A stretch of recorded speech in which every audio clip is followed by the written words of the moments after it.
Wahyu Astabrata. Kali ini mengetengahkan episode kedua dengan judul Sampur Jala Sutra.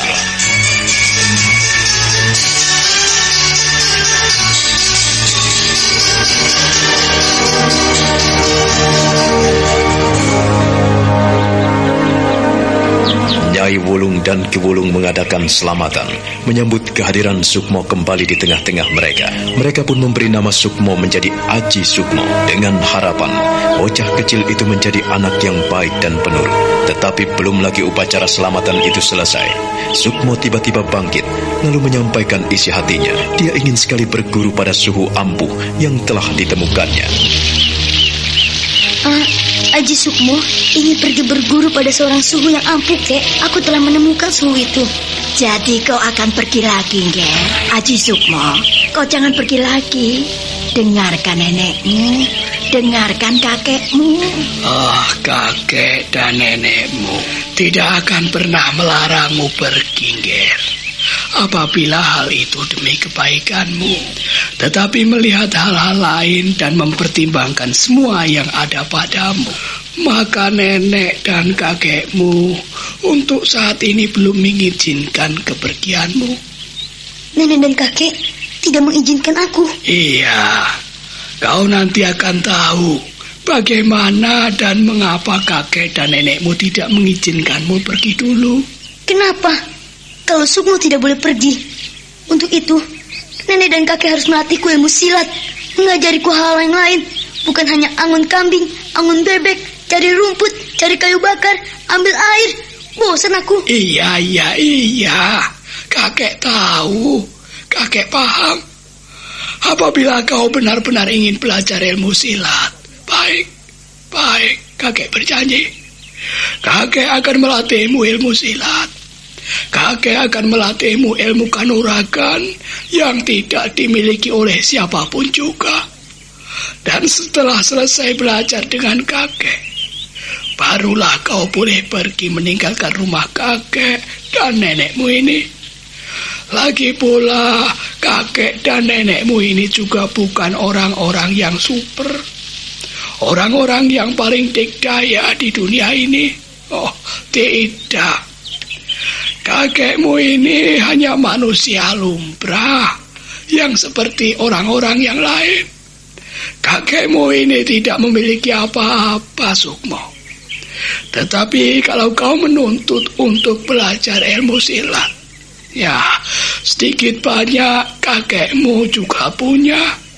Nenekmu pun bisa melakukannya. Nah, Sukmo, jangan kau kira apabila nenekmu mencari kayu bakar, menyuruhmu mengambil air, dan menyuruhmu angon kambing domba, bukan berarti itu tanpa dasar.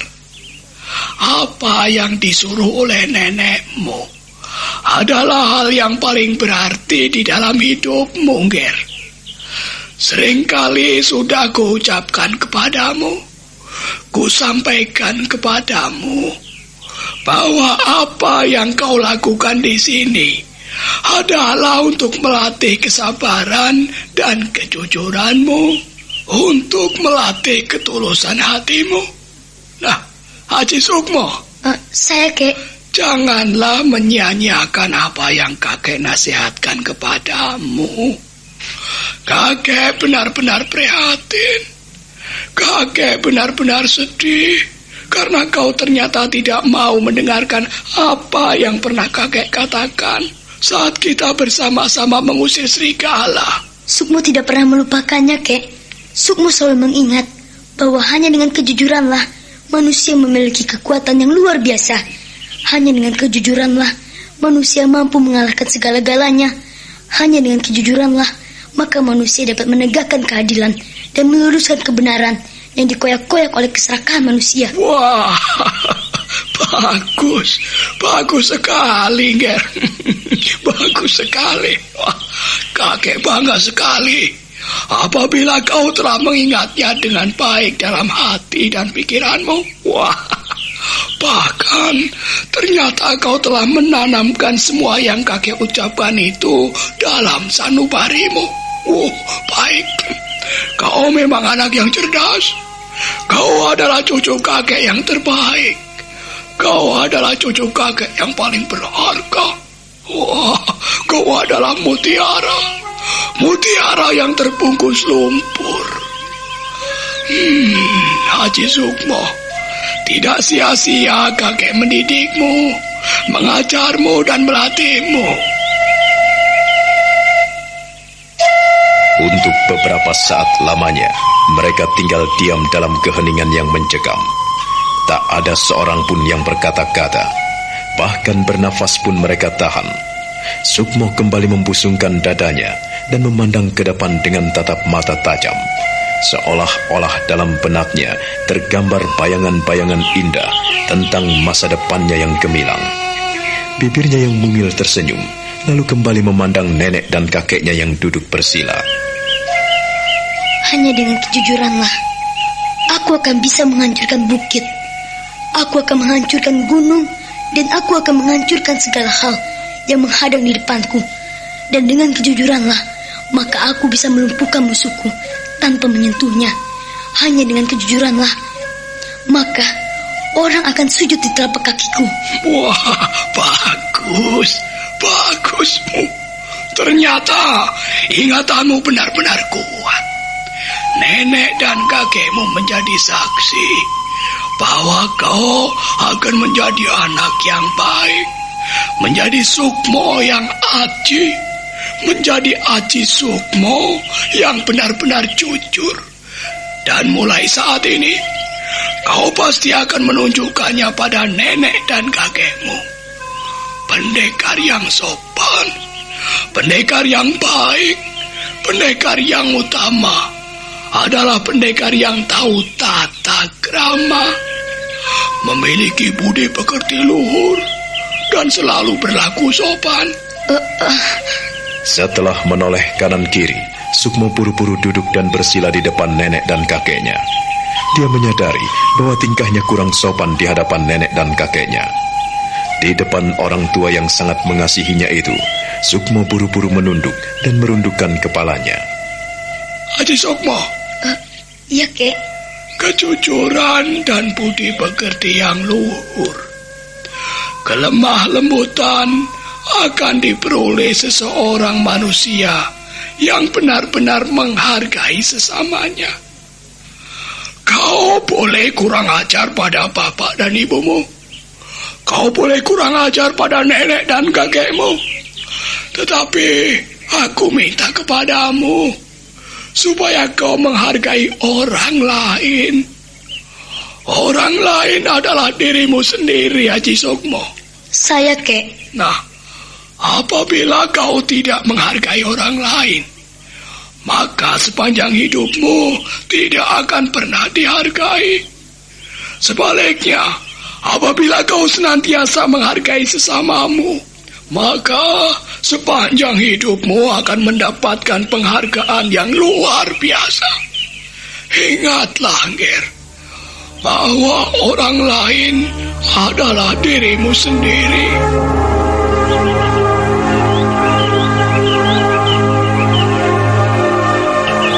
Orang lain adalah diri kita sendiri. Kakek tidak pernah marah kepadamu karena kakek menganggap dirimu adalah diri kakek, Haji Sukmo. Haji Sukmo. Iya, Kek. Kau adalah diri kakek sendiri. Hanya saja kakek terlahir lebih dahulu dan kau terlahir kemudian. Inilah lingkaran hidup, Ger. Itulah lingkaran hidup. Kalau manusia yang satu dengan manusia yang lain senantiasa lahir, besar, dan mati, manusia memiliki awal, pertumbuhan, dan akhir hidup. Ada Purwo, ada Matyo, dan ada Wasono. Ada kelahiran, ada pertumbuhan, dan tentu ada pula kematian. Semuanya itu tetap berlaku dalam hidup manusia. Kakek tidak menuntutmu untuk menjadi anak yang baik. Tidak. Kakek tidak menuntutmu agar kau begini dan kau begitu. Oh, tidak, Ger. Lakukanlah apa yang berkenan di hatimu dan yang baik dalam hidupmu, menurut pandanganmu, Ger. Nah, jadi jangan merasa apa yang kau lakukan itu terpaksa, Sukmo. Iya, Kek. Terus apabila selama ini nenekmu berlaku kasar kepadamu, ya barangkali nenekmu yang salah. Tetapi kita tidak bisa menyalahkan saja. Ada sebabnya, ada pula akibatnya, Ger. Kita tidak boleh saling menyalahkan. Nah, lihatlah apa yang baik yang ada dalam diri kita masing-masing. Lihatlah kebaikan-kebaikan orang lain saja. Nah, ingatlah hal ini sebaik-baiknya, Ger. Iya, Kek. Siapa yang menginginkan orang tuanya melihat anaknya menjadi kocar-kacir, menjadi anaknya berantakan? Tidak ada, bukan, Ger? Kecuali seekor singa. Seekor singa jantan yang tega menerkam dan mencabik-cabik anaknya sendiri untuk dijadikan makanan. Manusia memiliki akal dan pikiran, Sukmo. Manusia bukanlah singa yang tidak mempunyai akal dan pikiran. Iya, Kek. Maafkan Sukmo.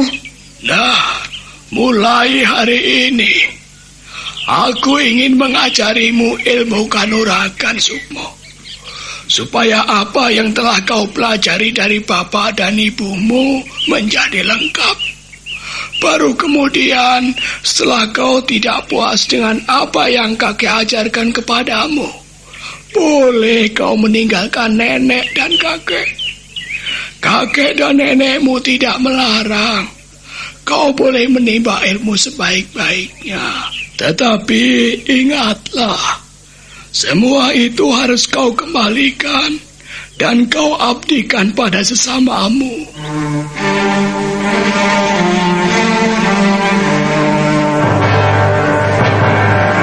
Aji Sukmo benar-benar menundukkan kepala. Matanya berkaca-kaca. Dia terharu mendengar nasihat kakeknya yang sama sekali tidak menyalahkannya. Dia menjadi merasa bersalah. Dalam hatinya dia berjanji untuk menjadi anak yang baik.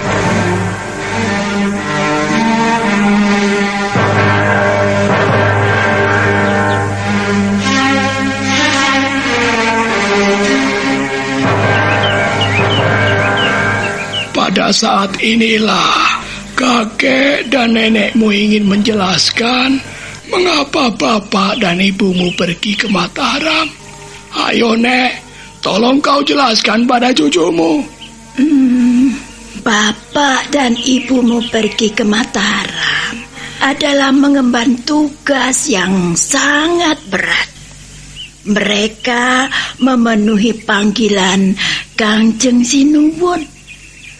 Kau harus paham, cucuku.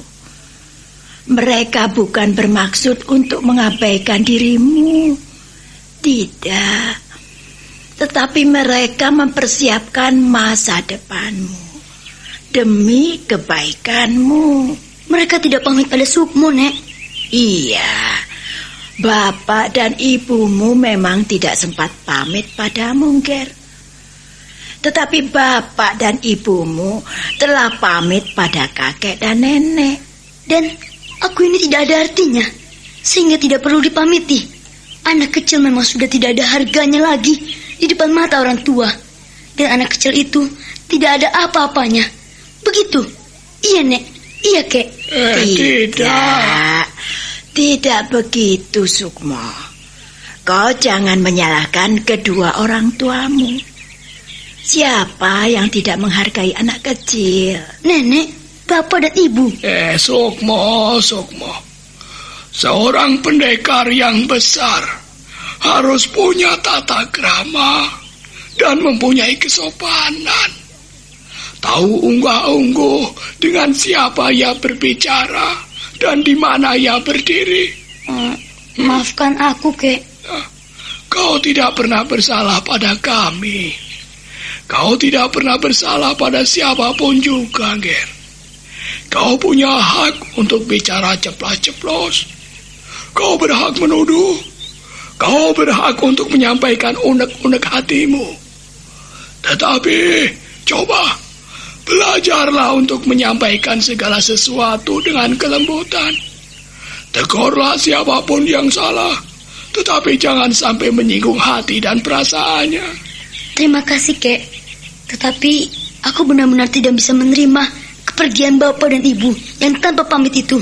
Jadi, kau pergi tanpa pamit pada nenek dan kakekmu karena kau dendam, begitu? Iya, Sukmo. Iya, Kek. Aku memang dendam. Aku benci sekali. Aku tidak suka dengan kelakuan bapak dan ibu. Aku juga kurang suka dengan apa yang dilakukan nenek kepadaku. Nenek minta maaf apabila salah padamu. Nenek bukannya benci padamu, Sukmo, tapi nenek sayang kepadamu. Kek, aku masih ingat apa yang kau katakan, bahwa orang tua yang mengasihi anak dan cucunya tentu ia menghajarnya, mencambuknya, dan memukulinya. Tetapi menurutku, itu adalah perbuatan yang kejam.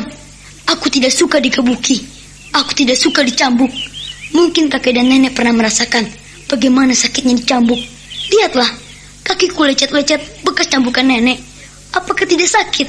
Lain kalau aku ini kerbau atau badak, boleh nenek mencambuki aku. Sudahlah. Lupakan, Ger, lupakan. Lupakan yang jelek-jelek. Jangan mengingat keburukan-keburukan orang lain. Tetapi ingatlah segala hal kebaikan-kebaikan. Aku tidak pernah melupakan kebaikan-kebaikan nenek. Aku tidak pernah mengabaikannya. Aku lebih suka diperlakukan dengan adil. Nenek tidak adil. Aku sudah kerja keras, mengembala kambing domba, mencari rumput, mengambil air, mencari kayu bakar, membersihkan kandang. Apakah itu tidak cukup? Bukankah itu tugas nenek dan kakek sendiri? Atau tugas pangon yang diupah nenek dan kakek? Aku tidak perlu melakukan hal itu. Untuk apa? Tetapi aku teringat pada pesan kakek. Aku ingin berbakti dan melakukan kebaikan-kebaikan. Aku ingin menjadi anak yang rajin. Karena anak yang rajinlah yang akan menjadi orang. Anak yang rajin dan tekunlah yang akan menjadi pemimpin yang baik. Tetapi nenek selalu menuntutku, harus begini, harus begitu. Siapa yang mampu? Aku pun percaya nenek dan kakek tidak akan pernah mau dipaksa. Iya. Kakek sadar. Kakek mengerti, Ger. Tidak ada seorang pun di dunia ini yang mau dipaksakan untuk melakukan ini dan itu. Baiklah, Nek. Kau mendengar sendiri apa yang diucapkan cucumu di depanmu. Ya, aku menghargai keberanian dan kejujuran cucumu, Nek. Iya, itu ajaranmu. Sudahlah. Aku ingin kita memulai sesuatu yang baru, Sukmo. Kita tidak boleh mengungkit-ungkit keburukan orang lain.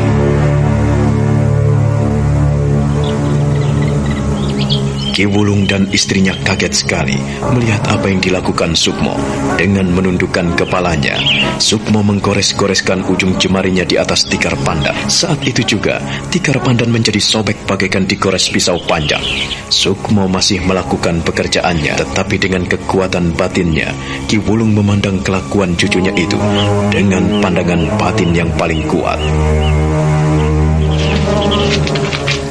Sukmo, apa yang kau lakukan? Jangan menunjukkan yang aneh-aneh di depan mata nenek dan kakekmu. Siapa yang mengajarimu seperti itu, Sukmo? Tidak ada, Kek. Tidak ada yang mengajariku. Bohong. Berkali-kali aku telah mengajarkan kepadamu dan menasihatkan kepadamu agar kau menjadi anak yang jujur. Aku tidak belajar dari siapa-siapa, Kek. Aku tidak melakukan apa-apa. Memangnya ada apa, Kek? Apa yang baru saja kau lakukan? Kakek tidak suka. Mengapa tikar itu kau sobek-sobek, Sukmo? Kenapa? Nenekmu sampai saat ini belum sempat menganyam, belum sempat mengambil daun pandan. Kalau nenek ingin agar aku membuat tikar pandan, aku akan membuatnya. Aku aku akan mengganti tikar ini. Kau selalu sakit hati apabila diperingatkan kesalahanmu. Itu bukan sifat dan watak pendekar. Haji Sukmo, Saya, Kek. lakukanlah hal-hal yang wajar. Kau jangan menyalahi kodrat dan aturan sebagai manusia. Kau tidak boleh seenaknya membuat barang-barang orang lain menjadi rusak. Nah, katakanlah sejujurnya pada nenek dan kakekmu. Dari mana kau belajar ilmu itu? Dan siapa yang mengajarimu demikian? Aku tidak belajar dari siapapun juga, Kek. Selama ini, aku belum pernah belajar apapun selain belajar ilmu silat pada bapak dan ibu. Nenek dan kakek juga tahu, selama aku di sini, aku hanya menjadi anak Angon, menjadi bocah Angon, menjadi pengembala kambing. Aku tidak belajar apa-apa. Selama kau pergi dari rumah ini, sampai di mana saja, Sukmo? Aku pergi ke rumah Wulan, Kek, bermain di kali. Hanya itu? Kau hanya bermain di kali. Kau bermain di rumah Wulan. Wulan siapa? Nenek tidak perlu tahu siapa teman-temanku. Pasti bocah-bocah kecil yang kau ajak bermain di kali kemarin itu kan? Kalau iya, ada apa, Nek? Kau ini benar-benar nakal, Sukmo. Nenek sendiri yang mengatakannya demikian. Sudahlah. Sudah, dengarkan aku. Dengarkan pertanyaanku dan jawab yang baik. Jawab sejujurnya. Selain pergi ke rumah temanmu itu, nah, apa yang kau pelajari darinya? Belajar tentang ketulusan dan kepolosan, Kek. Belajar tentang ketulusan dan kebajikan. Bahwa di tengah-tengah keluarga sahabatku tak pernah ada amarah. Saling menyalahkan, saling menggebuk, saling menyabet, saling menginjak, saling menggigit. Tidak ada. Di sana yang ada hanyalah kasih sayang dan ketulusan. Tapi ada satu yang aneh. Ada yang aneh? Kau menemukan yang aneh? Iya, Kek, Nek. Apa itu? Aku diajak Wulan ke sebuah goa. Ke Goa Tratak? Bukan. Aku diajak pergi ke pantai. Di pinggir pantai itu ada sebuah goa. Namanya Goa Tritip.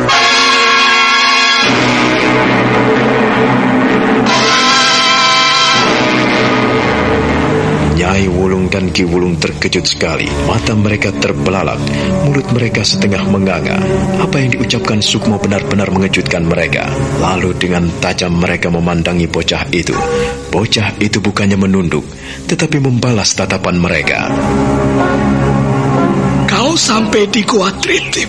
Iya, Kek. Kalau begitu, kau pasti telah belajar pada Ki Gunung. Aku tidak belajar apa-apa pada orang itu. Orang itu aneh. Aneh menurutku. Aneh? Aneh kenapa, Sukmo? Ketika aku datang kepadanya, ia menyambutku dengan perkelahian. Ia mengajarku habis-habisan. Aku sebetulnya ingin sekali belajar kepadanya, tetapi ia menolakku. Ia memukulku, ia menghantamku. Kurang ajar orang itu. Tapi ia menghajarku tidak dengan gerakan. Ia menghajarku dengan diam. Sukmo, kau sungguh di luar pemikiran dan perkiraan kakek. Jadi kau telah menemui Ki Gunuk di Goa Tritip. Ya, ketahuilah, Ki Gunuk bukanlah seorang biasa. Ia sudah lama meninggalkan dunia persilatan. Tidak seorang pun diizinkan berguru kepadanya jika tidak memiliki kemampuan yang memadai, Sukmo. Kau telah menghajarnya. Kau pasti tidak sabar menghadapi orang tua itu. Kalau aku sendiri tidak sabar menghadapinya, apalagi bocah seperti kau. Kakek benar. Ki Gunuk memang tidak mau menerima kehadiranku di sana. Ia bisa menghilang. Ia bisa memukul lawannya tanpa melakukan apapun. Ia juga bisa bicara tanpa menggerakkan lidah dan bibirnya. Itulah yang membuatku kagum kepadanya. Aku benar-benar ingin belajar kepadanya, Kek. Kakek mengizinkan kau belajar pada orang tua itu, Sukmo. Tetapi kau belum punya dasar yang kuat. Kau belum memiliki apa-apa, Sukmo. Sekalipun kau telah menunjukkan kanuraganmu. Kau telah menunjukkan ilmu kesaktianmu dan kau telah menunjukkan ilmu gaibmu di depan kakek. Tetapi itu belum ada apa-apanya di depan Ki Gunuk. Ia pasti akan mencemoohkanmu. Ia pasti akan mentertawakanmu. Apalagi bila ia tahu bahwa kau adalah cucuku. Apakah ia pernah bilang, Apakah ia sudah tahu bahwa kau adalah cucuku? Maafkan Sukmo, Kek. Apabila Sukmo bilang bahwa aku adalah anak Wari, cucu Ki Wulung.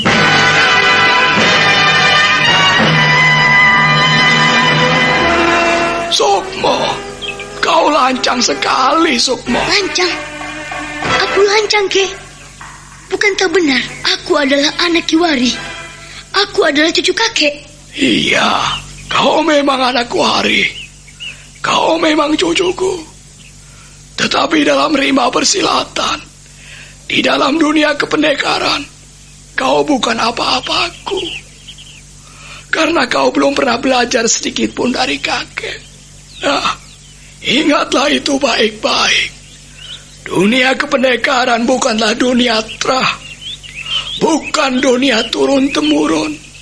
Bukan dunia kekeluargaan. Dunia kependekaran adalah dunia tentang tataran ilmu manusia yang telah ia kuasai. Secara darah, kau memang cucuku, Sukmo. Secara darah, kau adalah anak Wari. Tetapi dalam dunia kependekaran, kau baru murid Wari. Wari adalah suhumu yang pertama, sekaligus bapakmu.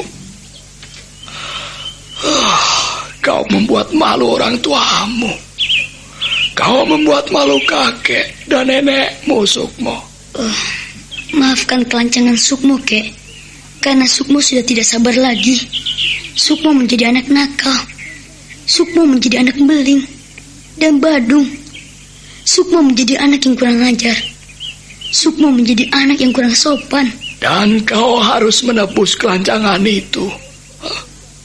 Aku tidak ingin kau dipermalukan di depan orang tua itu.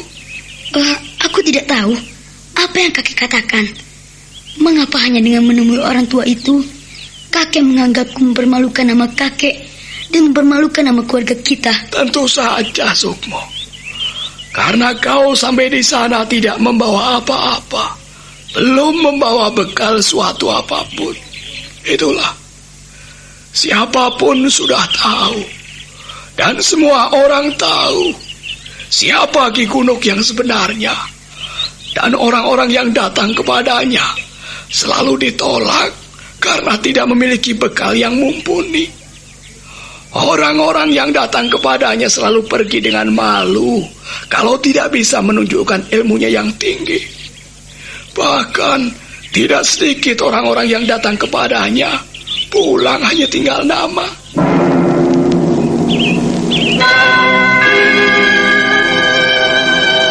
Aji Sukmo terbelalak, matanya setengah melotot, bibirnya pun terbuka lebar. Dia baru mengetahui bahwa Ki Gunuk adalah tokoh pendekar yang benar-benar aneh dan bisa membuatnya tewas seketika apabila dia tidak diampuni laki-laki tua itu. Jadi, yang datang kepadanya bisa mati, Kek? Ya, demikianlah, Sukmo. Setiap orang yang datang kepadanya tetapi tidak memiliki ilmu kekebalan sebagai dasar untuk berguru kepadanya, maka jangan harap ia pulang dengan selamat.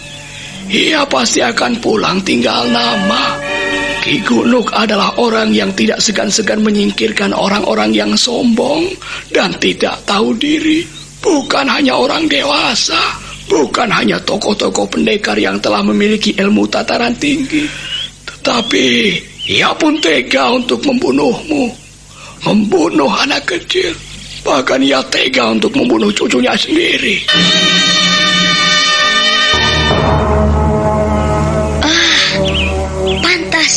Pantas sekali. Apa yang pantas, Sukmo? Apa? Ki Gunuk tidak mengakui kehadiran cucunya. Bahkan Ki Gunuk pun menyerang cucunya dengan sengit. Lalu kami pun pergi dari tempat itu. Nah, untuk itulah kau harus mengindahkan nasihat orang tua, Ger. Kami bukannya melarangmu, kami bukan menghalang-halangi niat baik. Tetapi ketahuilah, setiap orang sekalipun sama, tetapi hati dan pikirannya berbeda. Isi hati dan pikirannya jauh berbeda. Ia bisa melakukan sesuatu yang keras, tetapi ia pun bisa melakukan yang lembut. Hanya bagaimana kita harus menanggapinya dan bagaimana kita menghadapinya, Sukmo. Tapi aku tertantang. Aku ingin sekali menemui laki-laki itu, Kek. Aku ingin sekali berguru kepadanya. Dan aku ingin mengetahui sejauh mana tataran ilmunya. Sejauh mana tataran ilmunya. Iya, aku ingin tahu sejauh mana tingkatan ilmu yang dimilikinya. Dan seorang pun tidak akan pernah tahu sejauh mana tingkatan ilmu orang itu, Sukmo. Mengapa begitu, Kek? Sebab sejak Kanjeng Sinuwun Panembahan Senopati, ia sudah menyatakan mundur dari dunia kependekaran. Ia tidak mau cawe-cawe lagi terhadap peperangan, terhadap kebatilan, terhadap kemurkaan. Ia tidak mau lagi mencium bau darah, Sukmo. Mengapa, Kek? Mengapa? Kakek pernah bilang kepadaku bahwa untuk menjadi pendekar yang baik, kita harus hidup di tengah-tengah masyarakat. Kita harus hidup di tengah masyarakat luas untuk menolong mereka yang membutuhkan pertolongan. Kita harus membuktikan apa yang kita miliki. Apa gunanya kita sakti mandraguna apabila tidak kita baktikan terhadap sesama? Untuk apa? Ger, ada saatnya manusia lahir. Ada saatnya manusia tumbuh dan berkembang. Ada saatnya manusia untuk mati. Dan Ki Gunuk telah mempersiapkan dirinya untuk kembali kepada Yang Maha Kuasa, Ger.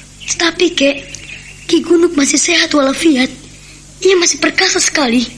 Ia bisa meloncat-loncat dengan lincah. Ia bisa melakukan apa saja apabila ia mau. Kau memang benar, Sukmo. Tetapi apabila kau tahu siapa Ki Gunuk, kau pasti heran. Ia seharusnya sudah mati, Sukmo.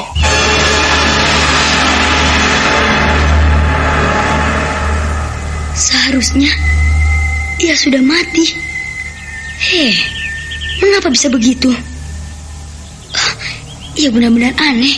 Ya, Ki Gunuk telah hidup dalam alam kasukman. Ia sudah tidak memperhatikan kehidupan ragawinya. Ia telah menginginkan hidup menyepi dan bertapa di dalam gua Tritip yang dihadang oleh bukit batu, yang dihadang oleh ombak dan air, yang dihadang oleh angin dan badai. Sehingga tidak seorang pun yang bisa masuk ke sana. Tidak ada seorang pun yang tahu keberadaannya di gua itu apabila orang itu tidak dekat dengan tali perdarahan mereka. Maksud kakek? Ya, jika kau sampai di depan gua Tritip, itu pun sudah beruntung, Sukmo. Bukankah kau tidak mengetahui jalan masuk gua itu kalau tanpa ditunjukkan jojonya? Kakek benar. Semula aku tidak tahu bahwa di tepi laut itu ada gua. Kami memasuki tempat tinggal Ki Gunuk dengan menyelam dan berenang cukup jauh. Kita menyelam dan berenang melalui terowongan. Nah, itulah yang membuat kakek terkejut, Ger. Membuat nenekmu terkesima kau sampai di gua Tritip. Gua Tritip, gua itu angker, Ger, wingit dan tempat maut. Siapa yang bisa masuk ke situ, taruhannya adalah nyawa. Dan aku kembali dengan selamat, Kek. Nah, untuk itulah, Ger, hari ini aku mengadakan selamatan untuk menyambut kedatanganmu. Dan namamu telah kutambah menjadi Aji Sukmo. Karena nyawamu benar-benar berharga di depan mata kakek, Ger. Dan yang lebih indah lagi, nyawamu sungguh berharga di mata laki-laki tua itu. Ucapan kakek membuatku bingung. Aku tidak tahu apa maksudnya. Ya, dengarkan ini baik-baik, Sukmo. Bahwa Ki Gunung sebetulnya amat berkenan dengan kehadiranmu. Sukmo menyembah sujud di kaki nenek dan kakeknya setelah menyadari bahwa dirinya telah mati dan bangkit kembali karena bisa menghadapi Ki Gunuk di Gua Tritip kembali dengan selamat. Syukuran dan selamatan yang diadakan nenek dan kakeknya itu menyambut kehadirannya kembali. Dia terharu, matanya berkaca-kaca, bahkan dari sudut matanya menetes butir-butir bening air mata. Dia kembali bersimpuh di hadapan kakek dan neneknya. Ki Wulung dan Nyai Wulung bersamaan mengulurkan tangannya dan menjamah bahu cucunya. Mereka memberkati Sukmo dengan ketulusan hati. Kiranya Gusti Yang Maha Agung memberkatimu, Ger, cucuku Haji Sukmo. Apa yang nenek dan kakekmu lakukan ini semata-mata adalah demi masa depanmu. Kiranya dengan apa yang telah kau miliki, kau benar-benar menjadi orang yang berguna bagi sesamamu. Kiranya kau tetap ingat akan dirimu. Jangan sopo siro, sopo ingsun. Jangan mentang-mentang, Yang Ger. Keluhuran dan budi pekerti kiranya menjadi landasan hidupmu. Kakek dan nenek tidak bisa memberimu apa-apa selain daripada doa restu. Kakek dan nenekmu akan berusaha untuk membimbingmu menuju jalanmu. Jika kau menyimpang ke kiri atau ke kanan, nenek dan kakekmu mudah-mudahan bisa mendampingimu.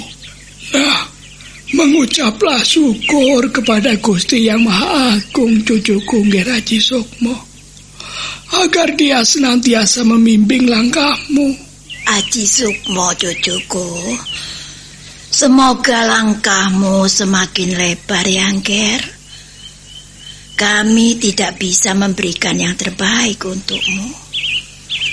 Yang nenek minta agar kau kerasan dan betah tinggal di sini. Bersabarlah. Apabila telah tiba saatnya, kau boleh meninggalkan nenek dan kakek. Oh, jadi benar mereka mencintaiku. Aku akan menjadi Haji Sukmo yang benar-benar aji, yang benar-benar berarti bagi sesamaku. Aku telah dilahirkan dengan taruhan nyawa. Aku harus menjaga nyawaku untuk menjadi paling berarti.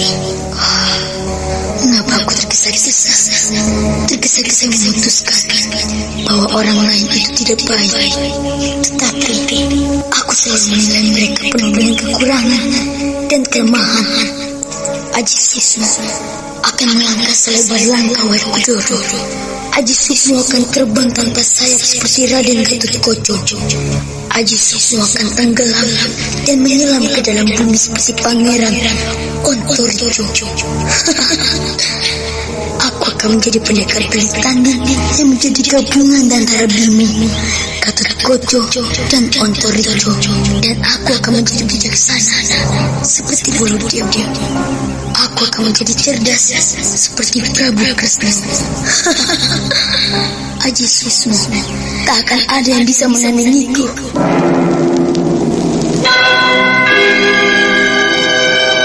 Maafkan Sukmo, Nek. Kek, Sukmo senantiasa melangkah dan berjalan seorang diri. Memang beginilah Sukmo yang nakal, bandel, dan beling, badung, suka ngeluyur. Aku tidak akan menerima siapapun juga di dalam Gua Tritip ini apabila tidak mendapatkan restu dari kedua orang tuamu dan tidak mendapatkan restu dari kakek dan nenekmu. Kau tahu, Sukmo, tikus kecil, aku tidak main-main. Aku tidak ingin melihat anak yang kurang ajar. Apakah kau tidak tahu? Kau tidak sadar?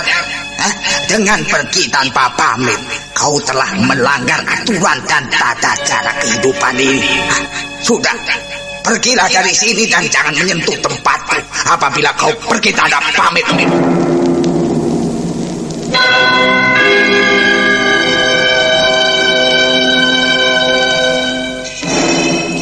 Hei, mengapa kau diam dan merenung seperti itu, Ger? Apakah kau tidak suka pada nenek dan kakekmu? Kau tidak betah di sini?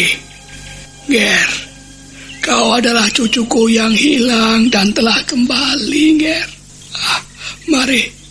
Mari kita melangkah bersama, Ger. Iya, Kek. Nah, karena kau telah menerima apa yang terbaik dari Yang Maha Kuasa, maka pada hari ini juga ku minta kau membawa jatah sepasar ini ke pinggir belik. Taruhlah nyiru berisi jatah sepasar ini ke sana, Ger. Untuk apa, Kek? Jatah sepasar dalam nyiru ini, dalam tampah ini, semoga dinikmati oleh Danyang penunggu desa Karanganyar ini dan Danyang Prigi yang senantiasa kita ambil airnya. Ya, biarlah ia pun ikut memberkatimu dan melindungimu.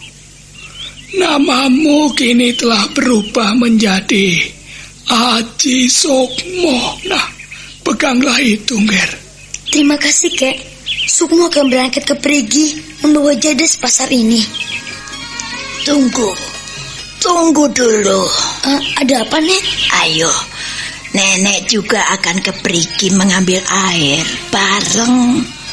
Kita bersama-sama turun ke Prigi.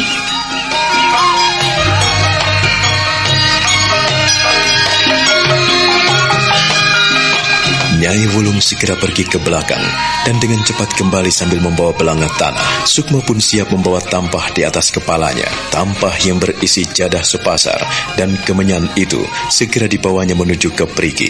Dia berjalan di depan neneknya yang membawa belanga, menyusuri jalan setapak yang menuruni tebing menuju ke Prigi. Dalam hati Sukmo pun menyimpan sesuatu yang amat indah, namun dia diam dan diam.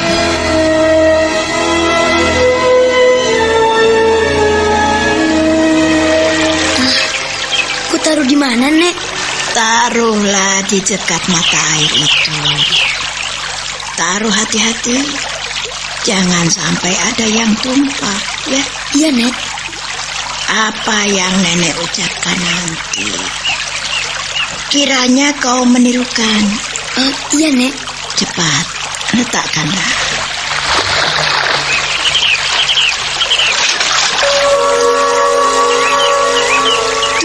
Danyang Prigi. Danyang Prigi. Kula nuwun. Kami datang kepadamu. Mempersembahkan kembang, kemenyan, dan jadah sepasar. Mempersembahkan kembang, kemenyan, dan jadah sepasar. Kupersembahkan untukmu. Demi kebaikan yang telah kau berikan, dan yang belum kau berikan, kepada kami di Karanganyar ini. Berikanlah kepada kami panjang sabar, panjang umur, panjang dan murah rezeki, dan panjang segala apa yang kami miliki, Kiranya kau mau menerima persembahan ini. Amin.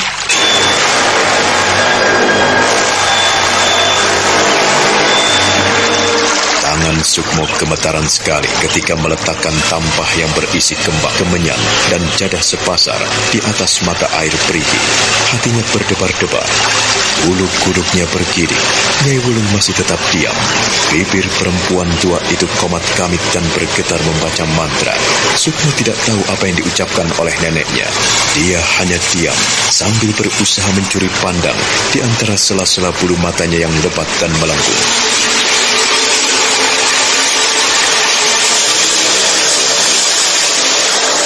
Sebetulnya, apa yang dilakukan nenek?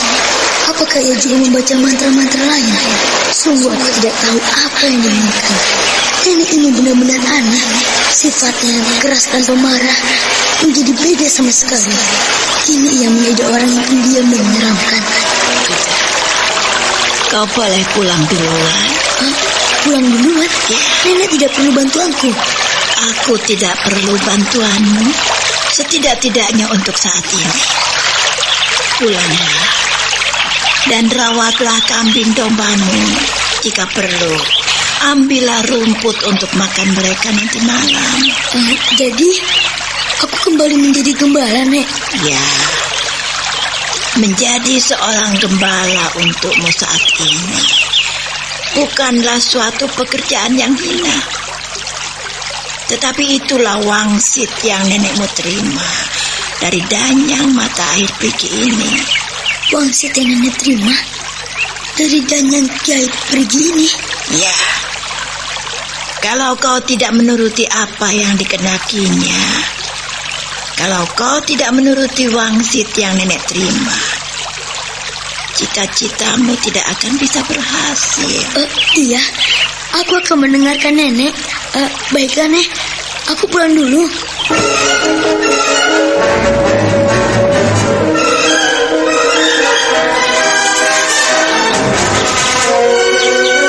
Sukmo segera melesat, berlari sekencang-kencangnya. Dan tak lama kemudian dia sampai di rumah kakeknya. Dia segera membersihkan kandang kambing domba, kandang ayam dan kandang bebek. Dia membersihkan dengan rajin dan tekun sekali, tanpa mengeluarkan sepatah kata pun.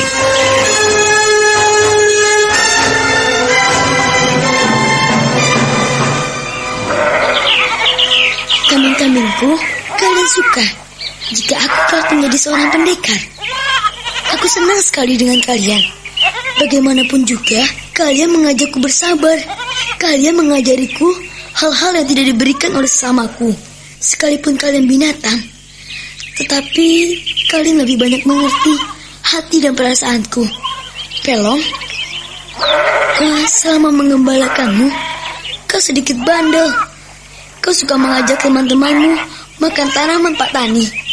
Tapi anak-anakmu sehat-sehat dan gemuk-gemuk. Kau tidak pernah marah sama anak-anakmu. Kau selalu menyusui mereka dengan baik. Gimana? Kutemukan kepastian kambingku. Ya, kemanakah aku dapatkan kebenaran? Pelong, aku senang sekali. Kau benar-benar memikirkan aku. Kau dan kawan-kawanmu mau makan rumputku dengan lahap. Kalian memang piaraanku yang baik. Aku memang ingin sesuatu yang lain. Kambing-kambingku mencari kepastian jalan hidupku. Mereka yang lebih dulu tua belum mau mengerti hati dan perasaanku. Aku akan membuktikan pada mereka bahwa aku mampu melakukan sesuatu.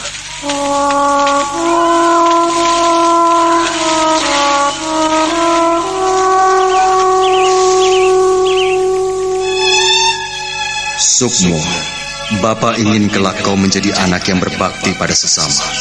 Lakukanlah hal-hal yang baik. Kau tidak boleh nakal, tidak boleh bandel.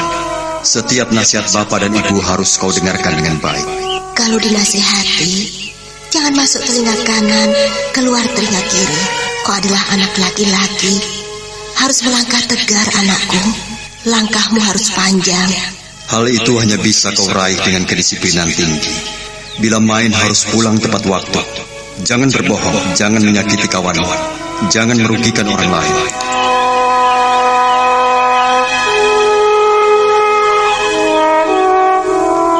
Aku berusaha dengar. Aku berusaha ngerti apa yang Bapak dan Ibu nasihatkan. Tapi mengapa kesalahan dan kesalahan saja yang kuhadapi? Aku selalu tercebur pada lubang dalam. Semuanya telah terjadi. Untuk apa menyesal? Aku tidak salah. Ya, aku tidak salah. Aji Sukmo, ada saja orang tua itu. Masa kan untuk memperbaiki kelakuan mesti menambah nama? Tapi Aji Sukmo, nama yang bagus juga. Hebat. Ya, barangkali mereka ingin agar aku menjadi orang paling hebat, menjadi orang yang terhebat di dunia ini.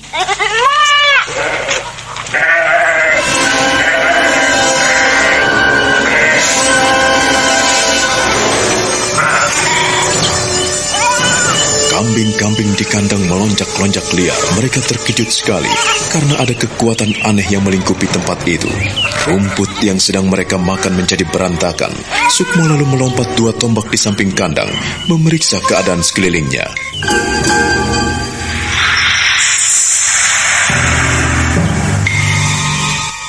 Hei, siapa yang kurang ajar? Kupuntir lehernya baru tahu rasa. Siapa yang coba-coba mengganggu kambing-kambing dombaku? Ya!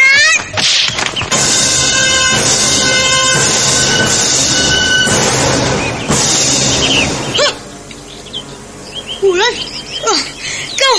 Iya, ini aku. Memangnya kenapa? Oh, kau jahat sekali. Mengapa kau membuat kambing-kambingku terkejut? Siapa yang membuat kambing-kambingmu kaget? Kau tidak dirimu. Sudah kupintir batang lehernya. Kau jangan main-main seperti itu, Wulan. Kuakui, kau punya kelebihan dan kebolehan. Ilmumu cukup tinggi, sekalipun kau masih kecil. Tapi, orang yang suka mempermainkan sesamanya, ia suatu saat akan mendapat balasan. Aku tidak merugikanmu, bukan? Aku hanya mengujimu.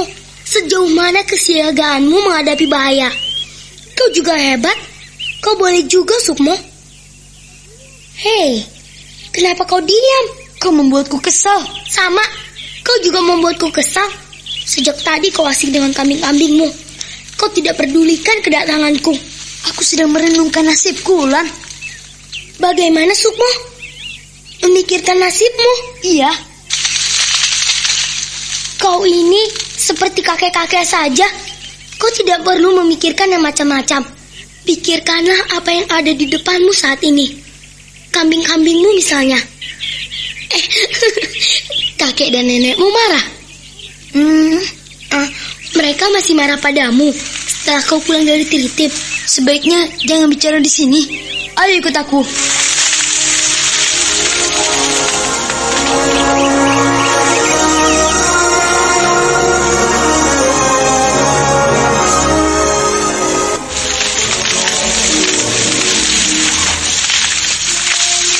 Apa yang terjadi padamu, Sukmo? Banyak yang telah terjadi dalam hidupku. Setelah aku pulang dari Gua Tritip, namaku tidak Sukmo saja. Lalu ada apa dengan namamu, Sukmo? Kakek dan nenek menambah namaku dengan Aji Sukmo. Aku tidak mengerti apa sebetulnya yang diinginkan mereka. Tentu saja mereka ingin agar kau baik, Sukmo. Nama Aji adalah sesuatu yang berharga. Jadi mereka mengharapkan agar kau menjadi seorang yang berharga, seseorang yang berarti dalam hidup ini. Apakah benar begitu? Tentu saja. Oh ya, bagaimana dengan rencana kita, Sukmo? Apakah kakek dan nenekmu mengizinkan kita pergi ke Tritip? Untuk sekarang, mereka belum mengizinkannya. Tapi, aku butuh waktu untuk belajar pada kakek. Kata mereka, aku belum mampu melakukan apa-apa. Aku mau belajar ilmu silat kepada kakek dulu. Setelah itu, aku akan datang menantang kakekmu.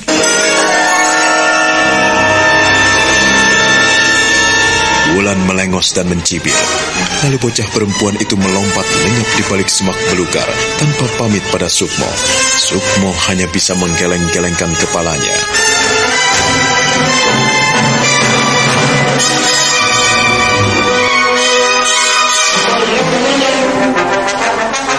Sukmo tak pernah meluangkan waktu senggangnya.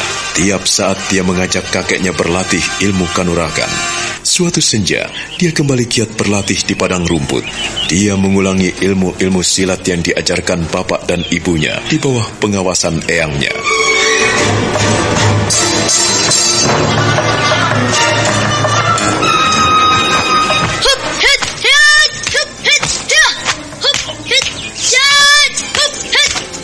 Awas tangkap!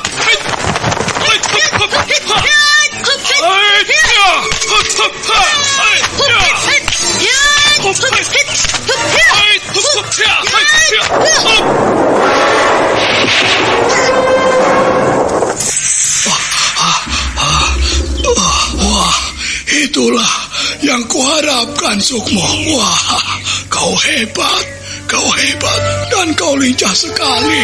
Kau masih menghafal semua jurus-jurus yang diberikan oleh bapak dan ibumu. Dan aku pun melihat kau telah berusaha mengembangkannya, Sukmo. Sebetulnya, lewat tendangan-tendangan dan pukulan-pukulanmu tadi, masih bisa kau perkuat menjadi sapuan badai yang amat dahsyat. Sapuan badai? Iya, Sukmo. Sapuan badai yang amat dahsyat.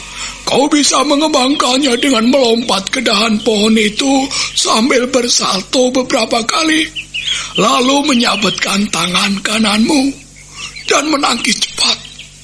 Menyilangkan tangan kirimu di atas dada, kemudian kau tarik ke belakang dan kau hempaskan. Maka tenaga dalam akan keluar dengan sepenuhnya. Kuat sekali, Sukmo. Kau tidak perlu sungkan-sungkan untuk memukulnya.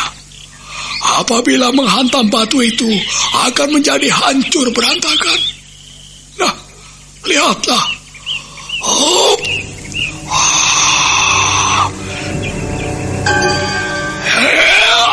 Hempasan badai.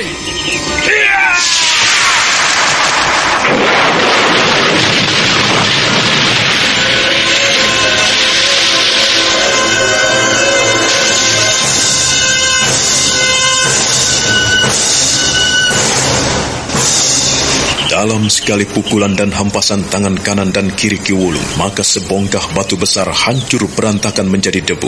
Sukmo heran sekali melihat tenaga dalam di kedua tangan kakeknya yang kuat dan dahsyat seperti itu.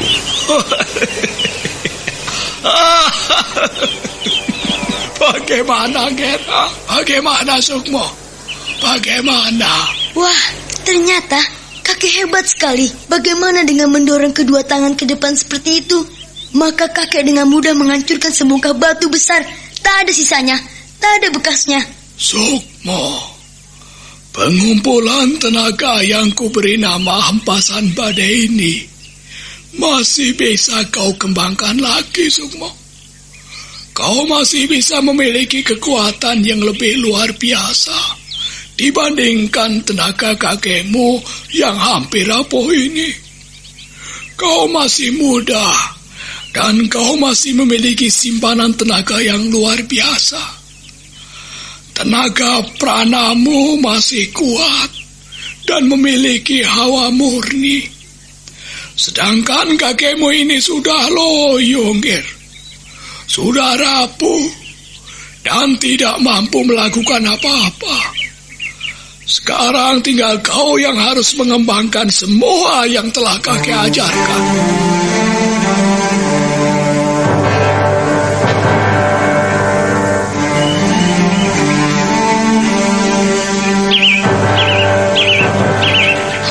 Badai. Ya, ajian tadi ku beri nama hempasan badai. Ajian hempasan badai ini bisa kau kembangkan lagi menurut seleramu, menurut kesukaanmu, Ger. Apabila hempasan badai ini kau kembangkan sedemikian rupa hingga menjadi sempurna, kau boleh menamakannya sendiri, Ger. Aku tertarik sekali, Kek. Iya, aku rindu untuk memiliki tenaga yang dahsyat seperti itu. Dan aku yakin aku bisa melakukannya. Het, het, hup, het, ya.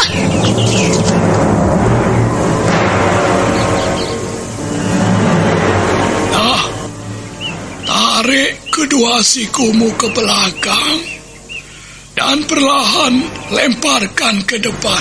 Ulangi berkali-kali, Haji Sukmo. Het, hup, het, het, hup, het, hup, het, hup. Ayo, hup. Terus lanjutkan. Lanjutkan terus, Haji Sukmo. Hup, het, hempasan badai. Ya.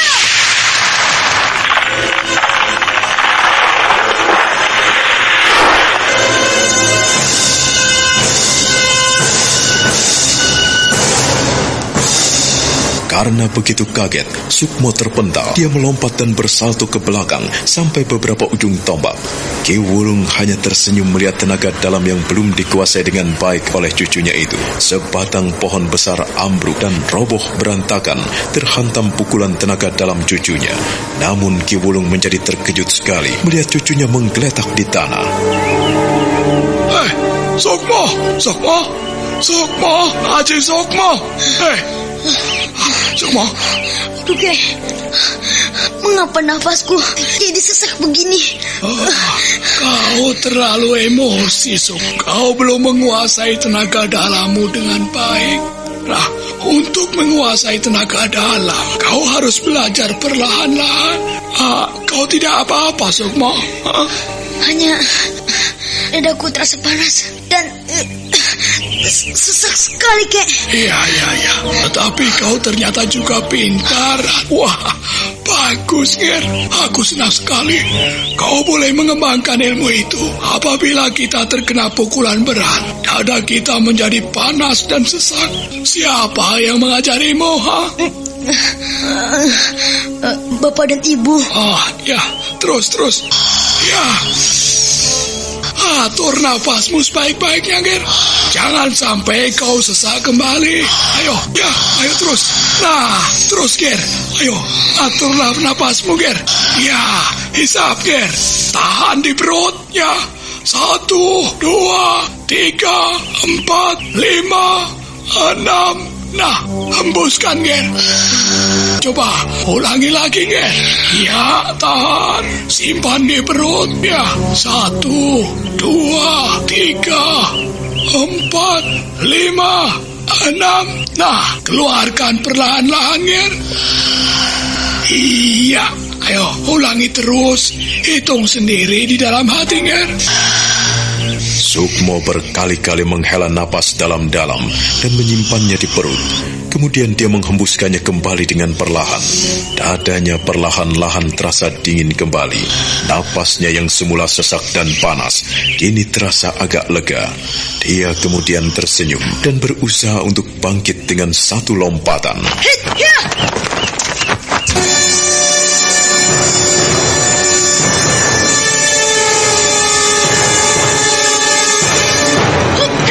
Sukmo! Awas, Kek!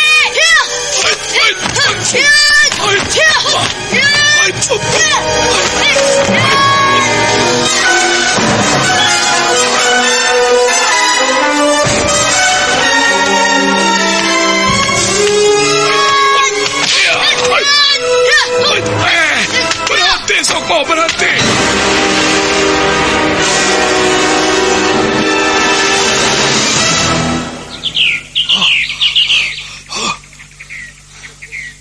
Kenapa, Kek?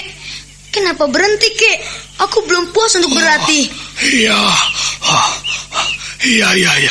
Wah, kau memang hebat. Kau memang kuat, Sukmo. Dan kau masih bisa cukup lama berlatih.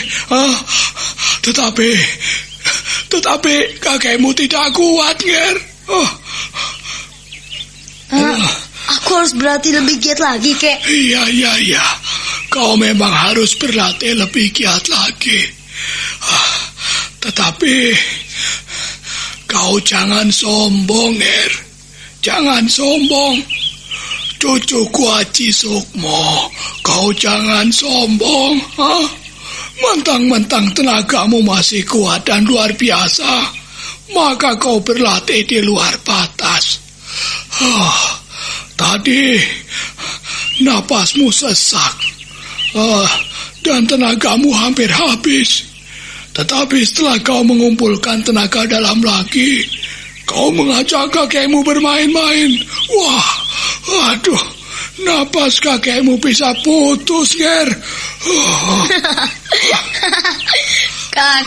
Kakek, mengapa kakek lelah? Sukmo belum lelah, Kek. Sukmo masih bisa berlatih beberapa jurus lagi. Percayalah, Kek. Jangan sombong kau, Ger. Jangan lengah. Jangan mentang-mentang kau masih kuat dan perkasa. Kakekmu ini ukuran tua. Sudah rapuh. Tidak mempunyai cadangan tenaga dalam lagi. Sementara kau masih kuat, masih perkasa. Jangan memaksa kakekmu menjadi pontang-panting dan kalang kabut seperti ini.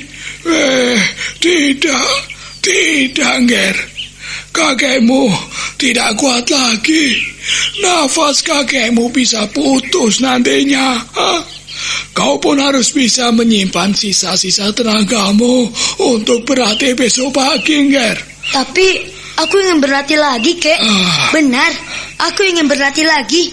Aku ingin berlatih lagi sampai aku letih sekali. Aduh, Nger. Kakek tidak kuat, Nger. Kalau kakek tidak kuat, biarkan aku berlatih sendiri. Aku ingin berlatih beberapa jurus lagi. Hup, hit, hit, ya.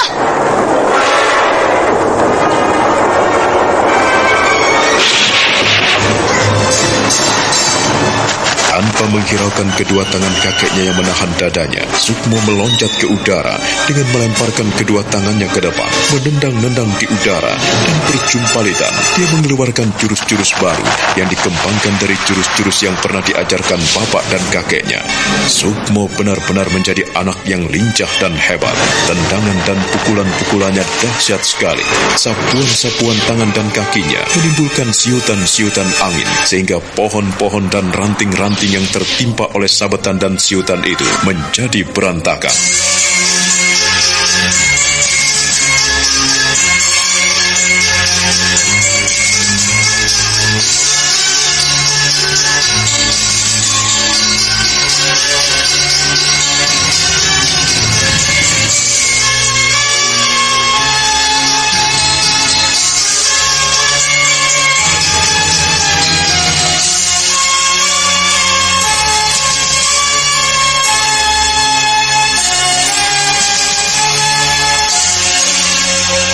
Nah, bagaimanakah kisah Sukmo selanjutnya?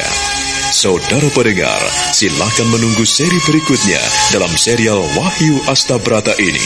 Sampai jumpa.